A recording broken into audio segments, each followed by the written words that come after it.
Good morning viewers. ഇന്നിപ്പം Nifty 25,000 hold ചെയ്യുന്ന ഞാൻ പ്രതീക്ഷിക്കുന്നു. അപ്പോൾ ഈ മെയിൻ ഇഷ്യൂ US വിസ കേബ്സ്, പിന്നെ ഈ ടാരിഫ് ഇഷ്യൂസൊക്കെ ഇന്ത്യക്ക് സോൾവ് ചെയ്യാൻ ഇതുവരെ പറ്റിയിട്ടില്ല. പക്ഷെ ഞാൻ മനസ്സിലാക്കുന്ന ഒരു കാര്യം എന്ന് വെച്ചാൽ, why they കുഡിൻ forecast all these things before.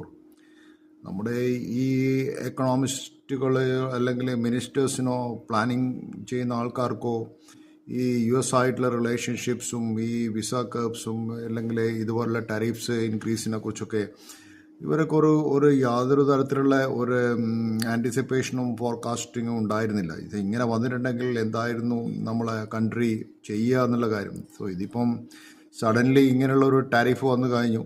അപ്പോൾ ഇപ്പോഴ് പറയുന്ന വിശ്വഗുരു ആവണം, അല്ലെങ്കിൽ മേക്ക് ഇൻ ഇന്ത്യ ആവണം, അല്ലെങ്കിൽ നമ്മളൊരു ഫോറിൻ ഗുഡ്സൊക്കെ ബോയ്ക്കോട്ട് ചെയ്യണം എന്നൊക്കെ സഡൻലി പറയുമ്പോൾ they should have planned all this advance, like China.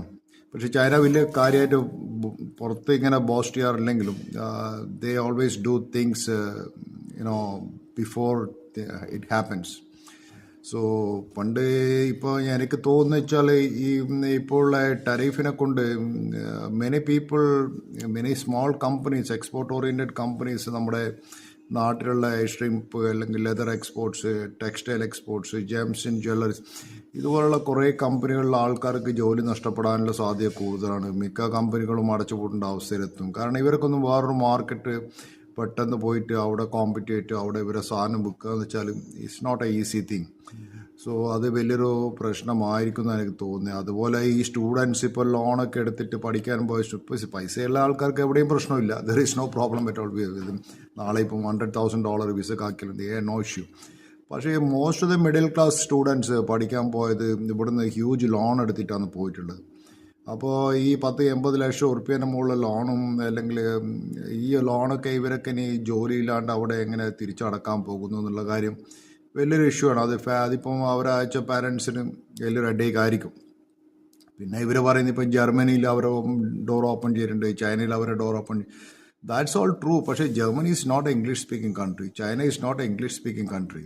പിന്നെ നമ്മളെ ഇന്ത്യക്കാർ അവിടെ പോയി കഴിഞ്ഞാൽ എന്ന് വെച്ചാൽ ഇറ്റ് ഈസ് നോട്ട് അമേരിക്കയിലുള്ള പോലെ സാലറിയും അമേരിക്കയിലുള്ള പോലത്തെ ജോബ് ഓപ്പർച്യൂണിറ്റീസൊന്നും വർക്കിംഗ് എൻവയോൺമെൻ്റ് ഒന്നും ചൈനയിലും ജർമ്മനിയിലും ഉണ്ടെന്ന്. ചൈനീസൊക്കെ നിങ്ങൾക്കറിയില്ല എത്ര മണിക്കൂർ വർക്ക് ചെയ്യുന്നുള്ള ആൾക്കാരാണ്.